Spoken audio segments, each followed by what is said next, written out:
নমস্কার দর্শক বন্ধু। নবগ্রহ জেমসে দাঁড়িয়ে একটা খুব ভালো জিনিস অফ ক্যামেরায় জানতে পারলাম।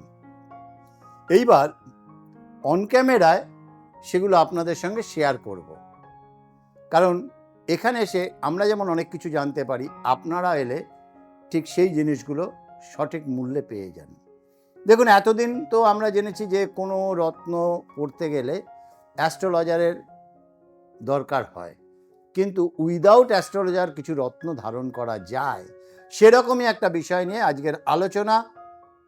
তার আগে যেহেতু নবগ্রহ জেমসের কর্ণধার এসকে আবিদ তিনি আমাদের সঙ্গে রয়েছেন, এবং এই আলোচনা করতে সুবিধে এই কারণেই যে এসকে আবিদ তিনি কিন্তু একাধারে যেমন জেমস সেলার, ঠিক সেই রকম তিনি একজন শ্রেষ্ঠ অ্যাস্ট্রোলজার। তাই ওনাকে পেয়ে এই আলোচনাটায় আমাদের খুব সুবিধেও হয়েছে। নমস্কার আবিদ ভাই। নমস্কার নমস্কার দর্শক। আবিদ ভাই, আমরা সবসময় জানি যে একদম অ্যাস্ট্রোলজার দেখে রত্ন নিতে হয়, একদম কিন্তু নিশ্চয়ই। কিছু রত্ন আছে যেটা অ্যাস্ট্রোলজার ছাড়াও Astrologer পড়া যায়। ছাড়াও পড়া যায়। তাই সেরকমই কিছু রত্ন আমরা দেখছি সেটা দেখো টেবিলে, অ্যাকচুয়ালি বেশিরভাগ যদি আমি আলোচনা দেখো এই করেন। যে আমি নিজেই পড়ে আছি। নিজেই পড়ে এই আছেন। দেখো ফিরোজা, এটা কিন্তু খুব লাকি স্টোন। এটা দেখবেন সালমান খানও পড়ে আছে। হ্যাঁ, একদম। ফিরোজার মধ্যেও ভাগ হয়। ফিরোজা দেখো সবথেকে বেটার যেটা হয় সেটা কিন্তু ইরানি। একটা হয় নিশাপুরি, একটা হয় ইরানি, একটা হয় চায়না। সবথেকে বেস্ট যেটা হয় সেটা কিন্তু ইরানি ফিরোজা। একদম ইরানি ফিরোজা আপনারা কি করে বুঝবেন, দেখেন এগুলো হচ্ছে নিশাপুরি। নিশাপুরি যে ফিরোজা তার মধ্যে দেখবেন এই দেখেন আটা থাকে, এইগুলো নিশাপুরি। এই যে এই তলার দিকে দেখবেন আটা টাইপের থাকে, এইগুলো কিন্তু নিশাপুরি ফিরোজা। নিশাপুরি ফিরোজা অতটা ভালো কাজ করে না, কিন্তু সবথেকে বেটার যেটা কাজ করে সেটা হচ্ছে ইরানি ফিরোজা। ইরানি ফিরোজার আপনি পিছন সাইডে দেখবেন র টাইপের থাকে, এইটাই হচ্ছে এর ন্যাচারালের প্রমাণ। ইরানি ফিরোজা এটা আপনার লাক ফেভার করে।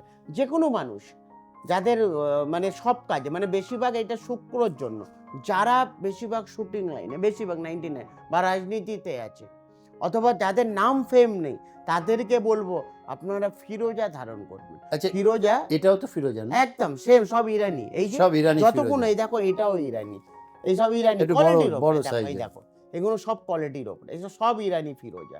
ইরানি ফিরোজার ওপরে দেখবে এই দেখো এই যে এগুলো ম্যাগনেসিয়ান পাওয়া যাবে। এই দেখো ইরানি ফিরোজার মধ্যে ম্যাগনেসিয়ান, এটা কিন্তু আপনি নিশাপুরির ফিরোজার মধ্যে একদম পাবেন না, একদম ক্লিন পাবেন। এটা হচ্ছে নিশাপুরি, এটা হচ্ছে ইরানি। ইরানি সব থেকে বেস্ট হয় হেলথের জন্য। কারোর যদি ব্লাড প্রেশার অথবা সুগার, তাদের ক্ষেত্রে কিন্তু ফিরোজা যথেষ্ট ভালো। যাদের নাম ফেম কাদের হয়, অথবা কোনো ভালো লেভেলে বা রাজনীতি ধরো, হ্যাঁ, অথবা সব কাজে যদি লাস্ট মুহূর্তে বাধা, সেই কারণে আমি বলবো ফিরোজা ধারণ করবেন। ফিরোজা সব থেকে বেস্ট এবং লাকি স্টোন। অ্যাস্ট্রোলজার ছাড়া আপনারা ফিরোজা ধারণ করতে পারেন, তার জন্য তার কোনো সাইড এফেক্ট নেই, যেহেতু একে লাকি স্টোন বলা যায়। এবার আমি বলবো কিছু হাকিক। অনেকে হাকিক মানে অনেকে হয় না কালা জাদু বা ব্ল্যাক ম্যাজিক, দাদা আমার উপরে কেউ দুনজর লাগিয়ে দিচ্ছে, সেই কারণে আমি বলবো আপনারা ব্ল্যাক হাকিক। হ্যাঁ, হাকিকের মধ্যে সব থেকে বেটার হয় সুলেমানি হাকিক। এই হচ্ছে সুলেমানি ব্ল্যাক হাকিক। এটা কারোর যদি শনি অথবা নজরের জন্য, কারোর যদি ব্যবসার দিকটা প্রচণ্ড নজর লেগে যায়, বা শরীর নিয়ে কারোর কিডনির যদি সমস্যা, তার ক্ষেত্রে বলবো আপনারা ব্ল্যাক হাকিক করবেন। এই হচ্ছে ব্ল্যাক হাকিক। আমাদের এইখানে হাকিকের অনেক রকমের কোয়ালিটি আছে। যেমন দেখো এটা হচ্ছে ইয়েলো, হলুদ কালার, এটা হলুদ হাকিক। এটা বৃহস্পতি এবং অনেকটা বৃহস্পতিরও কাজ করে। আর এটা বেশিরভাগ কারোর যদি ব্লাড প্রেশার হাই থাকে তাদের ক্ষেত্রে কিন্তু যথেষ্ট ভালো। এবং আমাদের এখানে আপনারা তঞ্জনাইট পাবেন। এই হচ্ছে তঞ্জনাইট। আপনি টাইটানিক মুভি দেখেছেন? টাইটানিক, হ্যাঁ। টাইটানিক মুভিতে দেখবেন অনেকেই হিরোইন হিরোইনটা যেটা পরে আছে অনেকে ভাবে ব্লু ডায়মন্ড, অ্যাকচুয়ালি সেটা ব্লু ডায়মন্ড নয়, সেটা কিন্তু তঞ্জনাইট। এই হচ্ছে তঞ্জনাইট। ইউরোপ কান্ট্রি, আপনি বাইরে যে কোনো আপনি স্টেটে যাবেন, ইন্ডিয়া ছাড়া, মানে আমি বেশিরভাগ বাইরে দেখেছি, সিঙ্গাপুর বলেন অথবা ইন্দোনেশিয়া বলেন, সেখানে অনেক লোক ব্লু কালার অনেকটা লাইক করে। মানে ব্লু কালার মানে ব্লু সত্যি অলরেডি শনির কালার। আমরা যেমন ইন্ডিয়ার মধ্যে বৃহস্পতিকে যতটা বেশি প্রমাণ দিই, বিদেশে আবার ব্লু কালার, ব্লু কালার আর রেড কালার তারা প্রচন্ড মানে। আচ্ছা, এটা কি রয়েছে? এটা ওই দেখো রেড হাকিক, এই যে ওইটা রেড হাকিক। এই যে রেড হাকিক, এইটা তোমার রেড হাকিক। এটা অ্যাকচুয়ালি মঙ্গলের জন্য কাজ হয়, এগুলো রেড হাকি।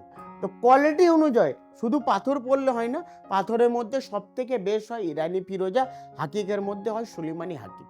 হাকিক সবসময় আপনারা রাইট হ্যান্ডের মিডল ফিঙ্গারে পরবেন, ফিরোজাও আপনারা রাইট হ্যান্ডের মিডল ফিঙ্গারে পরবেন, সম্পূর্ণ খুব ভালো আর কাজ করে। ব্রেসলেট করে পড়তে অথবা চাইলে ব্রেসলেট বা ডানাতে ব্রেসলেট লকেট, দেখেন অনেক প্রচুর ক্লায়েন্ট আছে তো যারা ডাক্তার, তারা তো আর আংটি পরবে না, তাদের সারাক্ষণ অপারেশন নিয়ে তাদেরকে আমরা মানে লকেট অথবা কলেট বানিয়ে দেওয়া হয়। তো শরীর আপনার নিজের, আপনার যেখানে সুবিধা আপনি সেখানেই পড়েন। হ্যাঁ, বেশি ক্ষেত্রে যদি আপনার কোনো অসুবিধা না হলে তাহলে আপনি আংটি বানিয়ে পড়তে পারেন। এবার অনেকেই বাচ্চা দেখো যাদের অনেকে স্কুলে অ্যালট করে না পাথর, তখন আমরা কি করি, তখন আমরা কোমরের মধ্যে দিই অথবা কিংবা বাজুতে। বাজুতে পাথর লকেট বানিয়ে দেওয়া হয়। অনেক জায়গায় অনেক রকমের সমস্যা থাকে। শরীর আপনার নিজের, আপনি যেখানেই ধারণ করবেন যথেষ্ট ভালো কাজ করবেন। সঠিক গাইডলাইন নেবার যদি হলে অতি অবশ্যই আপনারা নবগ্রহ জেমস আর সব যেগুলো পাথর দেখানো সব সম্পূর্ণ রূপোর মধ্যে ধারণ করবেন। রূপো সব থেকে বেশ হয় উপরত্নর জন্য। আর দর্শক বন্ধু, এই সঠিক রত্নগুলো যদি আপনার চাই তাহলে কিন্তু নবগ্রহ জেমসে আসতে হবেই হবে। আর যার এতদিন ইচ্ছে ছিল যে একটা ভালো হাকিক পরবো, খুব অনেককেই দেখি হাতে ব্রেসলেট পরেছে, আপনার আশাও যদি পূরণ করতে হয় তাহলে সস্তার মধ্যে সঠিক জিনিসটা পেতে হলে নবগ্রহ জেমসে একদম। আসুন, সঠিক মূল্যে সঠিক রত্ন আবার দেখো নিয়ে যান। ফিরোজা যখন আমরা জিএসআই গেলে তখন কিন্তু ফিরোজা না, তখন লিখে natural turquoise. Natural turquoise. Natural টার্কুইশকেই ফিরোজা বলা হয়। আর সেই টেস্টিং রিপোর্ট সমেতই আপনাকে তুলে দেবেন উনি। তবে তার জন্য যেটা করতে হবে, স্কলিংয়ে যে ফোন নাম্বার রয়েছে এই নাম্বারে ফোন করে বুকিং করে যোগাযোগ করতে হবে। আর যদি দেখাতে চান তাহলেও কিন্তু অগ্রিম বুকিং করতে হবে। দুপুর 1টা থেকে সন্ধ্যে 7টা পর্যন্ত আপনারা নবগ্রহ জেমসে ওনাকে পেয়ে যাচ্ছেন। ঠিকানা 47A রাসবিহারী অ্যাভিনিউ, এটা কালীঘাট মেট্রো স্টেশন 5 নম্বর গেট থেকে বেরিয়ে পায়ে হেঁটে 2 মিনিটের পথ। যদি অসুবিধা হয় বুকিং নাম্বারে ফোন করলে আপনাকে সম্পূর্ণরূপে গাইড করে দেবেন। তবে দর্শক বন্ধু, আজকে বিদায় নেব, আবার অন্য কোনো জিনিস নিয়ে অন্য কোনো একদিন হাজির হব। সঙ্গে তো অবশ্যই আবিদ ভাই থাকবে। তবে যেতে যেতে আবিদ ভাইকে এবং আপনাদের প্রত্যেককেই বিদায় জানাবো। নমস্কার। নমস্কার দর্শক। নমস্কার দর্শক বন্ধু।